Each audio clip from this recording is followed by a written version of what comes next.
નમસ્કાર દર્શક મિત્રો, @ગુજરાતમાં આપનું સ્વાગત છે। ગુજરાતના રાજકારણમાં આમ આદમી પાર્ટીની સક્રિયતામાં નોંધપાત્ર વધારો જોવા મળી રહ્યો છે અને ખાસ કરીને બોટાદના આંદોલન બાદ તેની રાજકીય ગતિવિધિઓ તીવ્ર બની છે। રાજ્યમાં આગામી સમયમાં સ્થાનિક સ્વરાજની ચૂંટણીઓ આવી રહી છે, ત્યારે આમ આદમી પાર્ટીની આક્રમકતા અને ખેડૂતલક્ષી મુદ્દાઓ પરનું તેનું ધ્યાન રાજકીય સમીકરણોને અસર કરી શકે છે। બોટાદમાં આમ આદમી પાર્ટીના નેજા હેઠળ ખેડૂતોને થતા કથિત અન્યાય સામે એક મોટું આંદોલન શરૂ કરવામાં આવ્યું હતું।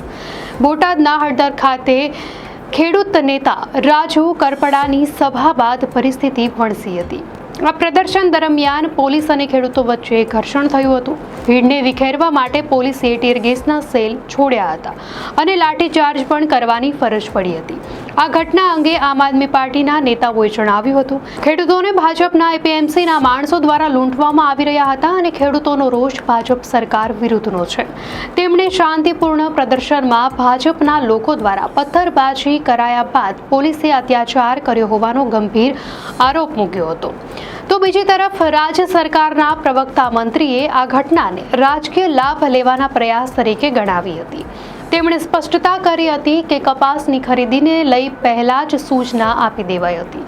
પ્રવક્તા મંત્રીએ આ ઘટનાને પૂર્વ આયોજિત ગણાવતા કહ્યું હતું કે બનાવ બન્યો તે હળદરના લોકો નહોતા અને આંદોલનમાં અસામાજિક તત્વોને સાથે લઈને પહોંચ્યા હતા। તેમના મતે આ ઘર્ષણના મૂળમાં સ્થાનિક ખેડૂતોના બદલે બહારના અને રાજકીય બદ ઇરાદા ધરાવતા તત્વોનો હાથ હોવાનું સૂચવાય છે। રાજુ કરપડા જેઓ આમ આદમી પાર્ટીના કિસાન વિંગના પ્રદેશ અધ્યક્ષ છે, તેમણે બોટાદના આંદોલનનું નેતૃત્વ કર્યું હતું। તેમની સાથે આપના અન્ય નેતા પ્રવીણ રામ પણ ખેડૂતલક્ષી અને જનતાના મુદ્દાઓ પર સક્રિયતા બતાવી રહ્યા છે। પ્રવીણ રામે અગાઉ જૂનાગઢ અને પોરબંદર જિલ્લાને સાંકળતા ખેડ વિસ્તારમાં દર વર્ષે ચોમાસામાં સર્જાતી જળબંબાકારની વિકટ સમસ્યાને લઈને ખેડ બચાવ પદયાત્રા શરૂ કરી હતી। આ પદયાત્રામાં આપ નેતા ગોપાલ ઇટાલિયા અને રેશમા પટેલ સહિત સૌરાષ્ટ્ર કચ્છના અગ્રણી કાર્યકરો પણ જોડાયા હતા। 14 દિવસ સુધી ચાલેલી આ પદયાત્રા દરમિયાન ખેડના વિવિધ અસરગ્રસ્ત ગામોમાં ફરીને લોકોના પ્રતિભાવો લેખિતમાં મેળવીને તેને સરકાર સુધી મોકલવાનું આયોજન પણ થયું હતું। રાજકીય પંડિતોનું માનવું છે કે આપ સ્થાનિક અને ખેડૂતલક્ષી મુદ્દાઓને લઈને સક્રિય છે, પરંતુ આ આંદોલનોનો સીધો લાભ આગામી સ્થાનિક સ્વરાજની ચૂંટણીઓના પરિણામોમાં વોટમાં પરિવર્તિત થશે કે કેમ તે જોવું રહ્યું।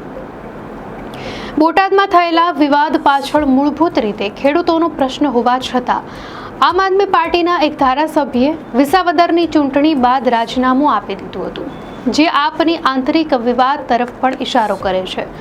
જોકે વિસાવદરમાં ગોપાલ ઇટાલિયાની જીત બાદ આપની રણનીતિ બદલાઈ છે।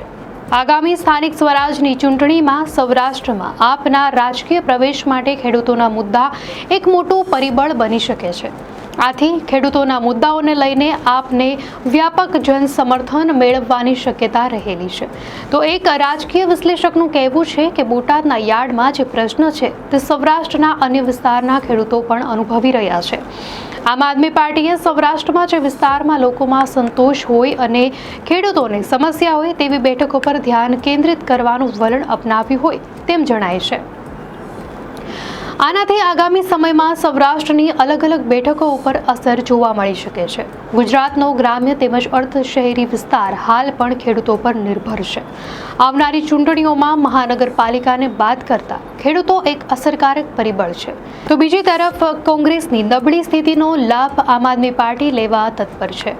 આપ સૌરાષ્ટ્રથી ઉત્તર ગુજરાત તરફ પણ આગળ વધશે તેવી સંભાવના છે, કારણ કે માર્કેટ યાર્ડની સિઝન શરૂ થઈ છે।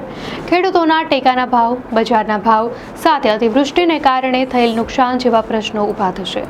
ગુજરાતના ખેડૂત સંગઠનો પણ હાલ સક્રિય ભૂમિકામાં ન હોવાથી આમ આદમી પાર્ટી આ મુદ્દાને લઈને આગળ વધી રહી છે। આ માત્ર ખેડૂતનો જ નહીં પણ ખેડૂત પરિવારોના સભ્યો સાથે સીધો જોડાયેલો પ્રશ્ન છે અને આ પરિવારો મોટા શહેરોમાં પણ વસે છે, જેથી આખા રાજ્યમાં તેની અસર પડવાની શક્યતા છે। તો કેટલાક રાજકીય નિષ્ણાંતો માને છે કે આમ આદમી પાર્ટીના પગલાંથી કોંગ્રેસને નુકસાન થશે।